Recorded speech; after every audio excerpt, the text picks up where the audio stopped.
you think of that interview, Dale? I think I might know what you're going to say, but... Well, I thought Liam was in denial.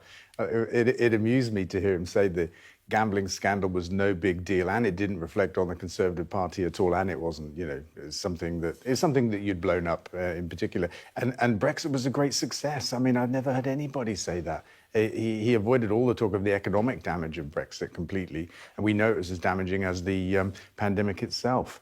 On the third issue, Rwanda, I just think this is a big policy mistake from Rishi Sunak, in an attempt to grab some right-wing votes. On Stonehenge, it has been quite controversial. Do you agree with it?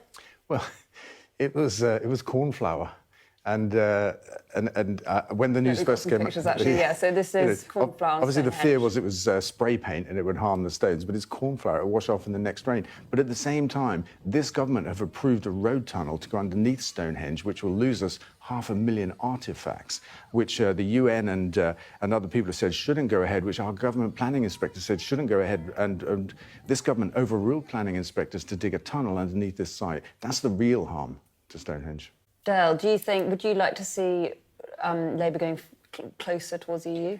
I think the economic logic is that we should align with the EU in terms of trade and standards and that kind of stuff, and the standards allow trade or enable it, rather than the US. That doesn't make any sense to me. It's the biggest single market in the world, and it's just across the English Channel. I think if Labour have ruled out the two big things, then I don't see how we can think there's another big thing that they could do. There's just little things left. So I don't think there's any doubt in this issue. On the climate crisis, I mean, I know what you think of the Conservatives, but on Labour, do you think they're being ambitious enough? They've rowed back on that £28 billion for green energy. There's various ways they've slightly rowed back. He says oil and gas will be part of the UK energy mix for decades to come. Is that the sort of Labour Party that you think is being ambitious enough? If you look at Labour's green energy plan, like decarbonisation of the power grid by 2030, I think that's very ambitious. Now, I've been in the sector for 30 years.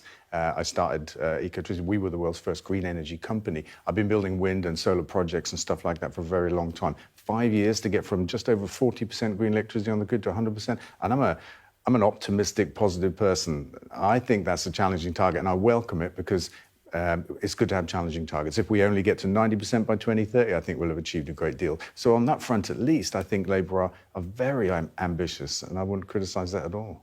I think the Rwanda policy is bonkers, really. I think it's been costed that the first 300 people that are sent there, if anybody goes, will be costing £1.8 million each. I don't see how that makes any sense.